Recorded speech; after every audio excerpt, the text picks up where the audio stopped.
Hey guys, today we're going to be making ornaments using a plastic that we're going to make from milk.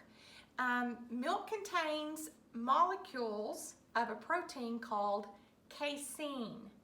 Each casein molecule is a monomer, and a chain of casein monomers is a polymer. The polymer can be scooped up and molded, which is why plastic made from milk is called casein plastic. So a simple way to say this, if you've ever heard of curds and whey, the curds is the plastic. It's going to become the plastic part. So we're going to actually do a chemical make a chemical reaction with milk and vinegar to create the curds, make the milk curdle. And then we're going to, because that vinegar is an acid, when you mix it in with the heated milk, it creates this pliable plastic that you can make all kinds of things with.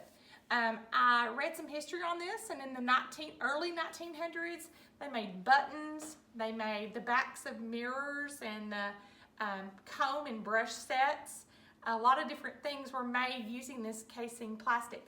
So this is a really cool experiment where it's very simple. You need milk, you need vinegar, you need a few other things that we'll talk about. But the first thing we're going to do is we're going to start with 2 cups of milk. 2 cups of milk it can make up to 3 ornaments. So depending on how big the ornaments are, how deep they are, we'll just see how this turns out. So you've got to heat this. You don't want to turn it on high. I'm going to put this on my electric stove between the 3 and the 4. Are you still filming? Okay. And I'm going to stir it pretty much the whole time. You don't want it to scorch. You just want it to start steaming. So when I see some steam rise from the milk, then I know it's hot enough. You can put this in the microwave on 50% for about 5 minutes if you prefer to do that. I have done this one time, and I've made it on the stovetop, and this worked. This can take up to 6 to 8 minutes for it to start steaming, because you don't want to do it too high or it'll scorch the milk.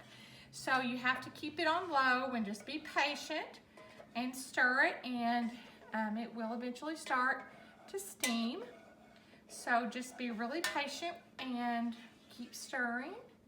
Make sure it doesn't stick to the bottom of your pot. Okay, so the milk has started steaming. I don't know if you can see the steam rising from the edges of the pan, but I'm going to take it now and I'm going to pour it into a bowl. And preferably it'll be a bowl that's insulated, like maybe even a large mug. And now I'm going to add 2 tablespoons of vinegar, and then I'm going to add like about 1/3 of another tablespoon. So a little bit more to the 2 cups of milk. Excuse me, I'm going to get this spoon, and then I'm going to stir this, and as we stir it, oh, I think I've turned off my burner yet. You can see that it's starting to create clumps, lots of clumps actually. That's curdling the milk. So this is considered curds and whey. All right, so it just took less than a minute to do that. And the next step, this is going to turn into our plastic. The next step is going to be to get the moisture out of that. And in your kits, we have placed some cheesecloth, which is just a very thin fabric. And I'm going to transfer this with a spoon, a large spoon, onto this cheesecloth. If I can get the rubber band around it. I should have already had this done. And we're going to just set the curds on top of the cheesecloth and let it drain through there. Let that liquid drain, because the goal is to get this as dry as possible to remove as much moisture as possible. So we're going to, after we let this drain through this cheesecloth, we're actually going to use paper towel as well to squeeze out the moisture from the curds. Okay, so I have gathered up the plastic. I'm going to start calling it the plastic now. And I'm just molding it. And you each have 3 molds in your kit. So you can choose which mold you'd like to use.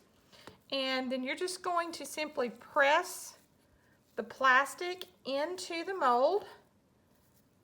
Make sure that you get it up around this top part, because that's going to be the hole that you will run your ribbon through, or your twine.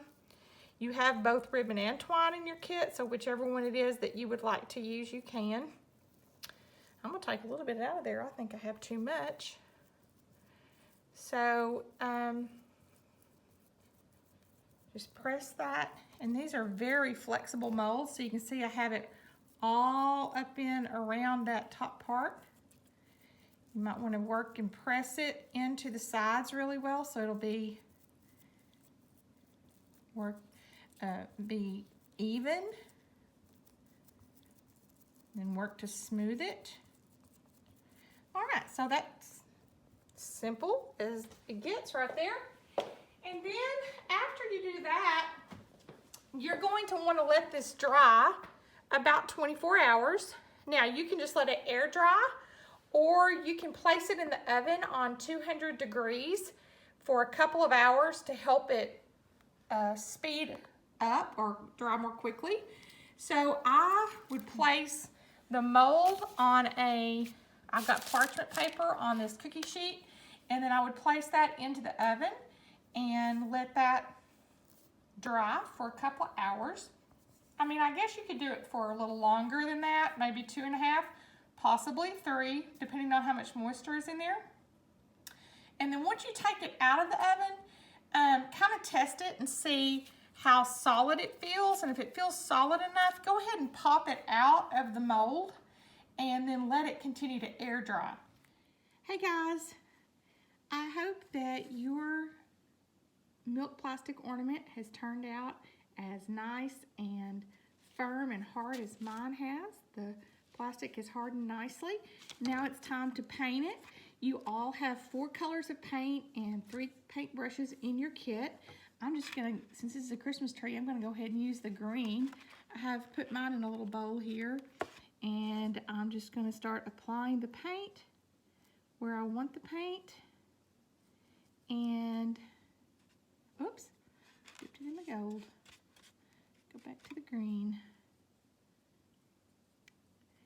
I don't know what shape you did. I have done one other one. It was the round snowflake, and I painted it white on the outside and gold on the inside. I think I'm going to do this one green where the tree is, and then gold on the outside. And I also want to say that your ornament should have a place to put some twine or ribbon through there. You can either tie that, or if you have a hot glue gun, you can hot glue the ribbon to the top of it to keep it stable. I think I'll probably just tie mine through. But there's my Christmas tree. Now I'm going to wash my brush out. Now I'm going to paint the bell portion of the ornament in this gold color. It takes the paint really nicely. We've put acrylic paint in your kits. I think it will take most any type of paint that you might have, so if you have a different color. If you want to make others, when you're first mixing the milk and the vinegar, when you are taking the moisture out of it before it starts to dry, that's a good time that if you would like to add any glitter to that plastic, you can do that. You can just sprinkle it on there and then work it into the plastic, and you can have a sparkly, glittery ornament if you do that. So that was one step that we did do that would make it a little bit different. But you can see I think this is turning out nicely. These could make fun gifts, just a fun weekend project with family to do. You might want to come up with some other molds. Here's one option. If any of you have ever 3D printed with any 3D printers, maybe at the Makerspace, or you may own one, you could make your own molds. Now, you would have to figure out, you could make it wouldn't be a silicone mold, so you'd have to figure out a way to make sure that you could get the plastic out of the mold. Maybe you could, I don't know exactly, you might talk to Jason about a possible way to allow that plastic to release from the plastic mold that you would make if you 3D printed it. But you may have some other options, but of course there are other silicone molds that you can buy on Amazon, lots of options. But a 3D printed one would make it very custom and creative. And so here is our painted ornament. We're almost done now. You can paint the back. I mean, I would paint the back. I'm not gonna do that today just because it would have to dry while I was working with you. You may want to get the green up in the edges there also. But you can see that it's turning into a beautiful ornament. And I'm going to go ahead and add some twine to this ornament to finish it out. You may want to use the ribbon. The ribbon would be really pretty too. Go ahead and cut about 12 inches. And then I'm going to put it through the hole.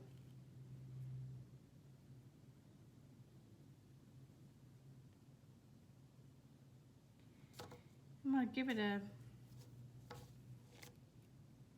sturdy tie knot here on the top here just to hold it, and then I'm going to come up and tie another hole at the top, tie another knot at the top to hang it on the tree with.